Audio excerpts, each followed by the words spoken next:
evening and welcome to Thai PBS World Tonight. You are with Nat Bunnang and Tulip Naksamphoplao. Sawadee-ka, very good evening as well. And we'll begin tonight with the latest situation on COVID-19 in Thailand, as today over 21,000 new infections have been recorded today, and this is considered the highest of the year so far. But at the same time, there are still some good news related to the RT-PCR test for foreign arrivals as well. So Thailand recorded 21,232 new COVID-19 infections, as well as 39 more deaths today, and that brings the cumulative infections in the latest wave since January 1st to 547,000 cases. However, this does not include antigen tests yet, where 16,000 positive ATK tests were recorded today. So if both the ATK and the RT-PCR tests are combined, a total of 38,000 cases are actually found in the country. And meanwhile, the CCSA has decided to change the second COVID-19 RT-PCR test that is currently required for the foreign arrivals on their 5th day in the country to antigen tests instead. And apart from this, they will also reduce the amount of required insurance coverage from $50,000 US to only $20,000.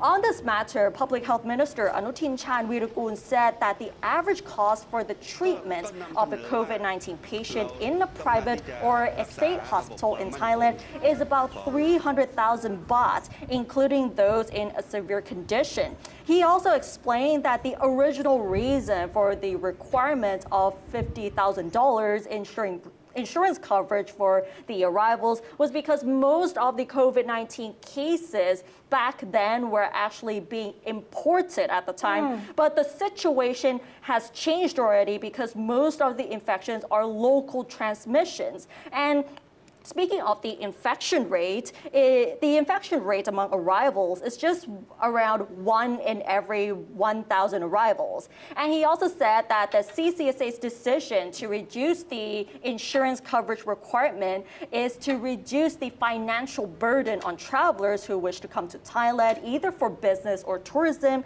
and the revised coverage requirement is still adequate to cover the medical bills.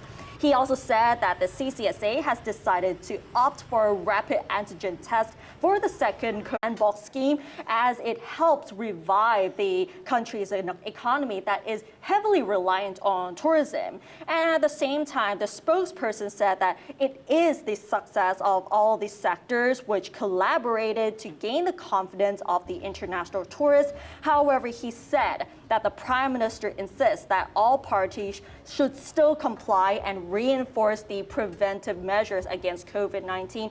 So even though the overall situation seems to be deteriorating, there are still some good news, and they decided to relax some of the measures for international tourists as well. Right, even though the number 330,000 tourists for Phuket is not a lot compared to the normal situation. Right. But like we talked to a lot of people in Phuket before, for them, it's give them some kind of hope. It sparks some joy. They want to welcome tourists again. And like the governor said, that 80-90% of the economy of Phuket just depend on tourism. Exactly, and many of the locals were really excited at the time when they were going to initiate the Phuket Sandbox scheme, because that city is heavily reliant on tourism. So it has brought a lot of hope for the locals and the businesses as well that actually rely on those people. Now let's move on to another story. I think it's still somewhat related to COVID-19 because it's an attempt by the government try to attract more foreigners to stay in Thailand. They just approved, the cabinet just approved tax incentive for foreigners with the LTR visa, which is short for long-term resident visa. It will be capped at 17%. Foreigners with special skills who work in Thailand in specific industries will enjoy the flat rate personal income tax of 17%. The intention is to use tax incentives to persuade these foreigners who are regarded as high income earners, wealthy, or who have special skills needed by Thailand to stay in this country long term, to help boost the domestic economy and to help the technological development. Foreigners who qualify as wealthy, who will be issued with LTR visas, are those who invest through foreign direct investment or FDI in Thai government bonds or invest in real estate in Thailand worth a minimum of 500,000 US dollars and have had personal income of no less than 80,000 US dollars per year for the past 2 years and with assets worth about $1 million. Foreign pensioners who qualify for an LTR visa will be at least 50 years old who have invested in Thai government bonds via FDI or invested in real estate in Thailand worth a minimum of $250,000, have an annual income of $40,000 or an annual pension of a minimum of $80,000. The third group eligible for an LTR visa are those who want to work from Thailand with an annual income of no less than $80,000 for the past 2 years or have annual income of at least $40,000. If they have graduated with a master's degree or own an intellectual property right or have received Series A funding with 5 years of work experience. And there is a fourth group. The fourth group of foreigners are those with special skills who have had an annual income of at least $80,000 for the past 2 years or have a minimum annual income of $40,000. If they have complete postgraduate education and with 5 years of work experience in industries targeted by the Thai government.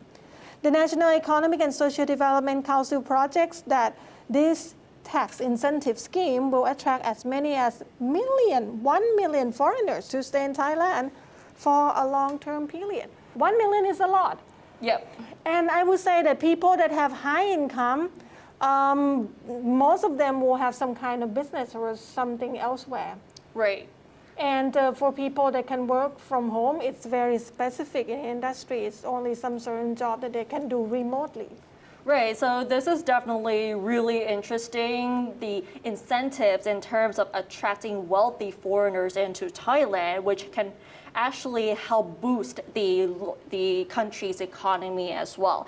And now let's move on to another big issue as the conflict between Ukraine and Russia becomes even more tense in recent days. The Ministry of Foreign Affairs has developed a plan to evacuate Thai nationals in Ukraine in case the situation gets worse. So the MFA spokesperson Thani Sangrat revealed their plans to evacuate 250 Thais out of Ukraine. So their plans are either to arrange a charter flight to fly the Thais out of Ukraine or to evacuate Thais to Lviv, a city close to the Polish border, or into Warsaw, the capital of Poland, and then arrange another charter flight to repatriate those Thais out of either those cities. And he said that both the Royal Thai Air Force and Thai Airways International are on the standby to carry out the evacuation plan.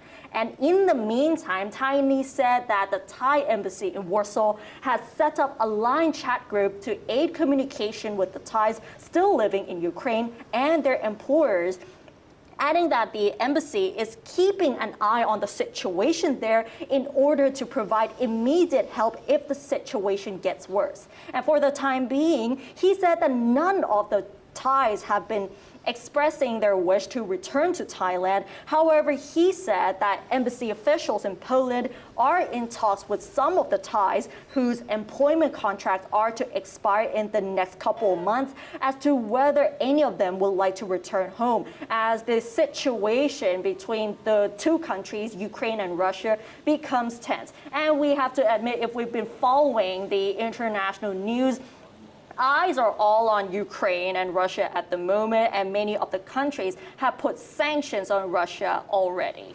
But I kind of understand, though, people that doesn't want to come back yet because they work there. It's their income that they send some back to Thailand, and they don't have work life here, and they move back. What they're going to do for a living? They have a lot to think about it. Exactly. Many of the workers actually stayed overseas because of the income, which is much higher in Thailand, well, frankly speaking. But then in terms of the safety of the people, the government is doing everything they can to repatriate those Thais to safety, especially when in such countries there is a lot of tensions and conflicts going on at the moment. Now let's move on to some little lighter story. Yep. There's just not too long ago, there is a TV series. It's like a period piece. It's called Bupphe Saniwat, which is mean destiny. And Thai people was so crazy about it. Yeah. Everything about that TV series goes viral. People dress up in Thai national costume because of that series. Even food that they cook in TV, people just want to eat it at home and post it on Facebook and such. So now, who would have thought, with the trend of the cryptocurrency, now that a production house thinking about raising funds to make a movie based on the same storyline, same characters, by cryptocurrency. So they just launched their own digital money. And these digital tokens to fund the production of this movie, which we call Love Destiny 2, it's something that actually surprised a lot of people. This is by the company called the Kubix Digital Asset Company Limited. They said they have a plan to raise 265 million baht through a public offering of its digital destiny token to finance the movie's production. Kubix Digital Asset Managing Director Apinya Reungthavikul said that the filming of the hit TV period drama is a joint venture project between the GDH 559 production company and the Broadcast Thai Television Company Limited. And there are 16,087 tokens that will be offered to investors via an initial coin offering or ICO portal, once an approval is granted by Thailand Securities and Exchange Commission. The maturity period of the tokens is 2 years, and the rate of return for investors is 2.99% per annum. But if the movie grosses more than 1 billion baht, the rate of return will increase by 2.0125%. She said that interested investors can register through the Kubix app, which is set to be available for download in March. So GDH 559 CEO said that the idea of offering the digital tokens to the public is intended to give fans of the drama an opportunity to get involved in the production of the movie and to help in the promotion of the Thai film industry. This movie, when it was a TV series, it was only 15 episodes. It's a Thai historical TV drama series, aired on Channel 3 in 2018. And it was set in Ayutthaya Kingdom in the 17th century during the reign of King Narai. The series contained elements of romance, comedy, and travel. It was a huge hit in Thailand and became popular across Asia too, especially after it became available on Netflix for some time, contributing to a rise in tourists visiting the filming locations. And like you said, Kuntulip, it was very popular at the time. Many people were dressing up in Thai costumes, visiting many of the locations in Ayutthaya province, to be very specific, and people were actually crazy over it during that time. And this is definitely good news that they're actually doing this cryptocurrency funding as well, which is something new, because when speaking of cryptocurrencies, it's becoming more widespread and more recognized at the moment, because like many of the shops are actually accepting cryptocurrencies as well. But at the same time, many of the finance authorities are concerned because it may be related to money laundering and the transparency of the use of it as well. I think on another side of the story that a lot of people try to normalize the use of cryptocurrency, make people more familiar with it, because some people still, what, digital money? How does it work? But with this, it's also show you that the majority of people actually know what's going on with this digital currency. We just have to wait and see because they will open for reserve in March, and we just have to see whether they're really able to hit the mark that they hope for. Exactly, and we have to admit that cryptocurrencies is definitely the trend in Thailand and elsewhere around the world as well. Yes, and that's all the news we have for you in this edition of Thai PBS World Tonight. But you can catch more news, more stories on our website, www.thaipbsworld.com. We also have social media. We have Instagram, Facebook, Twitter, YouTube. Thanks for watching. Stay safe, and we'll see you tomorrow. สวัสดีค่ะ สวัสดีค่ะ